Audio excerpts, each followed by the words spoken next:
Welcome to the Deep Dive. We sift through the sources to get you the key takeaways fast. Today, we're looking into virtual reality, VR, and augmented reality, AR, specifically in education. Our goal, to get a quick handle on how they're used, what works, the sticking points, and really what they could mean for learners like you. It's a really dynamic area right now. Absolutely. So let's kick off with engagement. How do VR and AR actually grab students' attention better than maybe older methods? Well, it really boils down to immersion and interactivity. VR puts you in a simulated world completely. AR adds digital stuff onto the real world around you. Okay. So the engagement comes from, well, doing things, experiencing concepts, not just reading about them. Right, like actually being there. Exactly. Imagine, say, virtually dissecting a frog versus just looking at a picture in a book.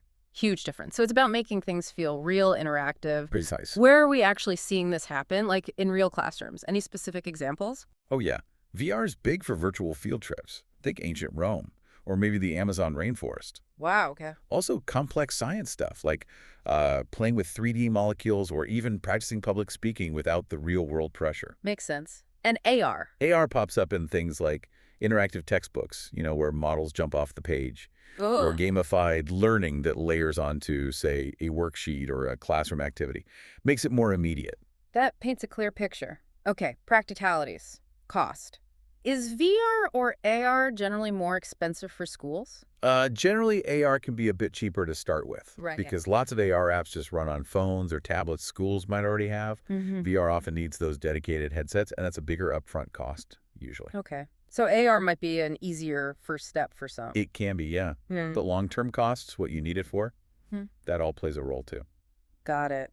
Now, are there subjects where these technologies really shine, where they fit naturally? Definitely. Anything that benefits from visualization or hands-on experience. Like science, history. Exactly. Science, history, geography, even art, exploring virtual galleries.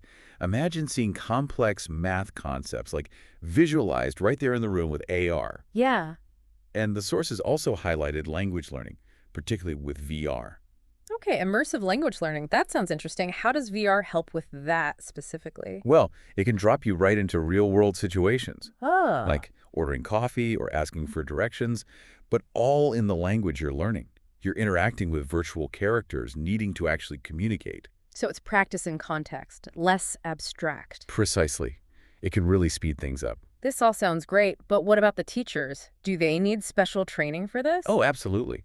Good training is, well, it's crucial. They need to get comfortable with the tech itself, sure.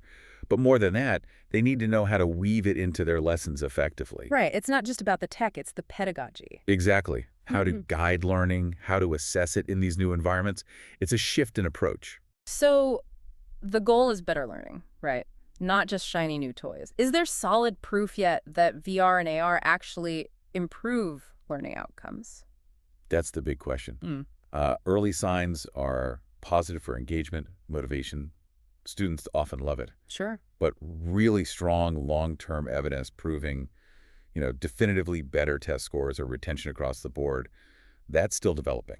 Okay, so potential is there, but we need more research. We do need to be realistic. Implementation matters hugely. Understood. What about the downsides, the challenges schools face using, say, VR in a classroom? There are definitely hurdles. Cost is one, obviously initial and ongoing. Right. Then there's technical support, keeping things running, potential issues like motion sickness for some Oh, students. yeah.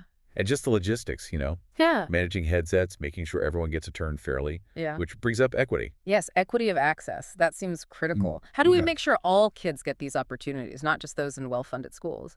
That's a major challenge. It really requires a deliberate effort.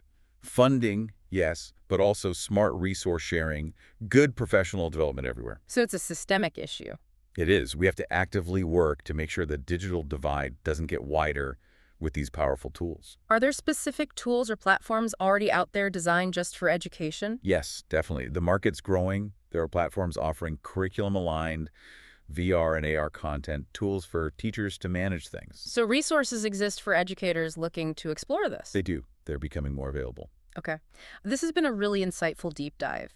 It feels like VR and AR have huge potential for education. They really do. But it's not magic. The practical side, the training, the equity, That all needs careful thought.